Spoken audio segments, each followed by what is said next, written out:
দিয়ান সোয়ালর জবাব লইরলার হাসে হাজিরি। এক নম্বর সোয়াল হলো মানুষ রোজা অবস্থায় যেতে কুলিগরি বাদে কেসু ফানি মুকুম্মাদে তাজা গই এ ফানি কি আবার সেফর কুমাতে গিলি ফেলাই হারিব কিনা হারিব। এক নম্বর সোয়াল দিয়ান।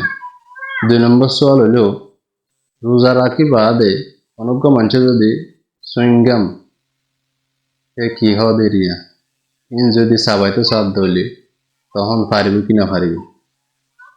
আর দুনি সোয়ালর জবাব উগ্র হাদিসত তুন দিম বলি আশা করি। ধৈর্য ধরিয়ে শুনিবা বলে আশা করি ইনশাআল্লাহ। বুখারী শরীফর তরজমাতুল বুখারী জিবা হয় এবং মাজ উগ্র হাদিসের সাথে আতা রাদিয়াল্লাহু তাআলা আনহু থেকে আন আতাইন রাদিয়াল্লাহু তাআলা আনহু ক্বালা ইন মাজমাযা সুম্মা আফরাগা মা ফীহি মিনাল মা'i লা ইয়াদিরু আন ইয়াজদারিদ রিকাহু ওয়া মা বাকিয়া ফীহি। আতা ইবনে রাবাহ রাদিয়াল্লাহু তাআলা আনহু হদে যদি হনজ্ঞ মানুষ কুলিগরি বাদে মুকুম মাঝে জিন পানি তাগিয়ে গো একা বাজি তাগিয়ে গো পানি যদি হাত ধইলে মানুষের তখন সমস্যা নহইব রোজা নভাইন। এক নম্বর সোয়ালের জবাব। 2 নম্বর সোয়ালের জবাব দাফা ইবনে রাবাহ রাদিয়াল্লাহু তাআলা আনহু রওয়ায়াত গরের ফরমা ওয়ালা ইয়ামজাগুল ইলকা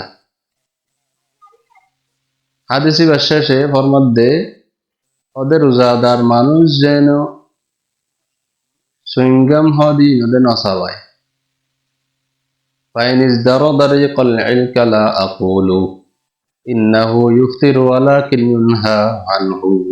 যদি হনজ্ঞ মানুষে সুইংগাম সাবায়ে দলে আতা ইবনে রাবাহ রাদিয়াল্লাহু তাআলা ফরমাত দে ওদের মানুষের বার রোজা বাঙ্গি বদিয়া না হইনি হারে কিন্তু ওদে নসাবাইল্লাহ বলি হওয়া যায় ওয়ালাকিন ইউনহা আনহু অর্থাৎ মানুষের বারে সুইংগাম পেকি হদিন নসাবাইল্লাহ বলি মানা করা অর্থাৎ নসাবাইল্লাহ বলি হওয়া যায় যদি সাবাদ্দ হইলে আল্লাহ নগর পূজা বাজে গেতে পারে এতাল্লাহ বলি আরা সুইংগাম হদিন নসাবাইম রোজা অবস্থায় এবং রোজা অবস্থায় যদি কুলিগরিও রে যে ফানে গিন গাল ভিতরে তাগিয়ে ভিতরে গিলি ফেলালে রোজা ভাঙ্গি গিয়ে বলি নহইম রোজা নভাঙ্গিব।